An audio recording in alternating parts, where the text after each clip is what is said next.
Lady Rawlings, Lady Grenfell Baines, governors, parents, teachers, graduates, prize winners, ladies and gentlemen, dámy a pánové. Dobrý podvečer, vítám vás.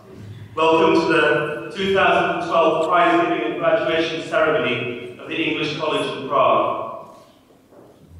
No one in this hall needs to be reminded that since we last met, we lost one of our founding patrons, a man of immense intelligence, humanity and courage, President Václav Havel.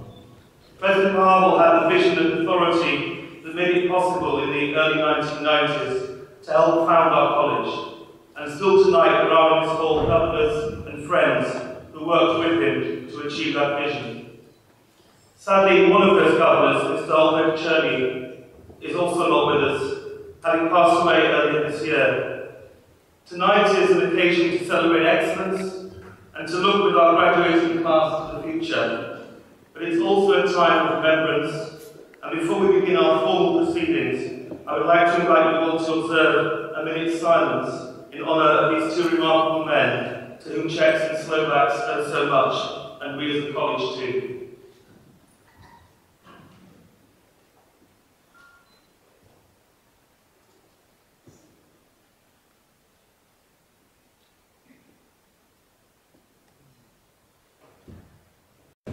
It's a pleasure to see so many people gathered here tonight in this splendid hall, gathered to celebrate the success of the last year and to say our formal goodbye to a rather spirited year group, a year group which, because of, rather than despite of, this spirit, has achieved much, and I'm sure will achieve more.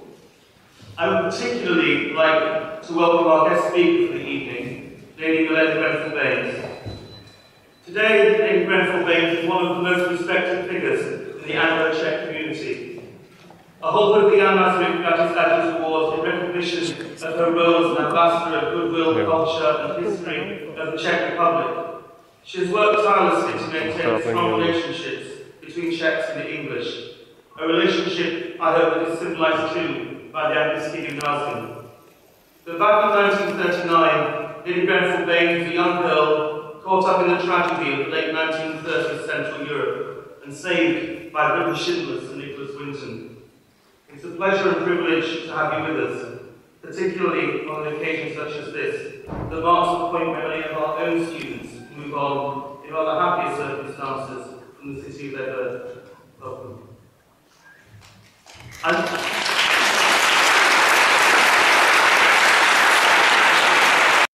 I'm also delighted to welcome Peter and Anne Boyle. As my immediate predecessor, Peter did an enormous amount to make the college the humane, happy institution that it is today. And I know, Peter, that this graduating class in particular holds you in enormous affection, and are delighted that you and Anne have made the journey tonight to bid them farewell.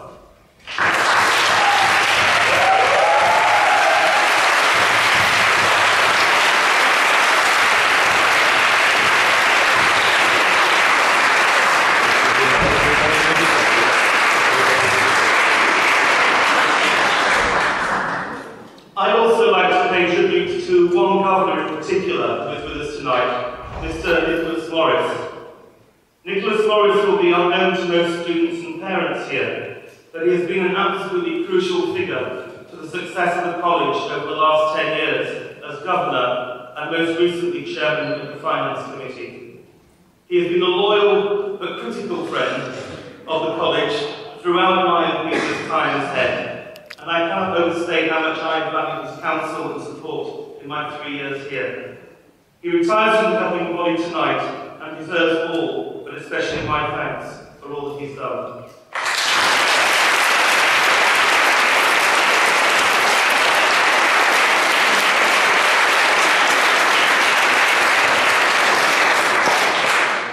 I know that the panel will speak of those members of the teaching staff who will leave us at the end of this year. But I don't want to ignore the contributions of Mr. Michael Russell, Mr. Alan Law, Dr. Henry Uniacke, Ms. Milorada, and Mrs. Lucilla Lau to the college over the last few years.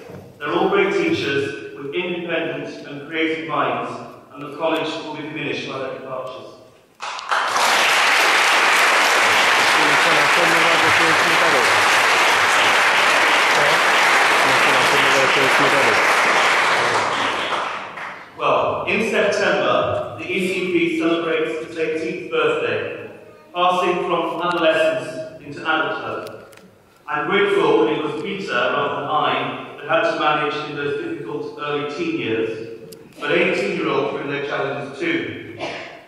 We're proud of what's been achieved, but sometimes proud parents can be reluctant to let go of their offspring they can't quite believe will manage without mummy and daddy. Schools, like human beings, change over time, and the challenge today for the college is to ensure that we remain relevant and vital in the changed circumstances of 2012. That means, of course, keeping up with technological and communication changes and changes in educational thinking too. But it also means asking ourselves what our mission is for the next decade. We're no longer the only English language IB school in Prague, far from it. Nor are we the only school now that aims to combine the Maturita with the IB diploma, though I would modestly suggest that we remain the best school to do both. That's why I'm especially pleased with the work that some of our staff and students have been doing this year in trying to reach out beyond Prague and to work with communities across the Czech Republic. There's been enough rough and tough debate with this year group to know that they have such ambition in abundance. And so tonight, we say goodbye to year 6, probably the last year group to leave the college who will be older than the school itself. I can just about remember that 18 is a fine age to be. But none of us, college or students, can, alas, put off adulthood forever. And I'd like to finish, before I hand over for the ceremony, with some words from Willie Russell when reflecting on moving on in his play Blood Brothers.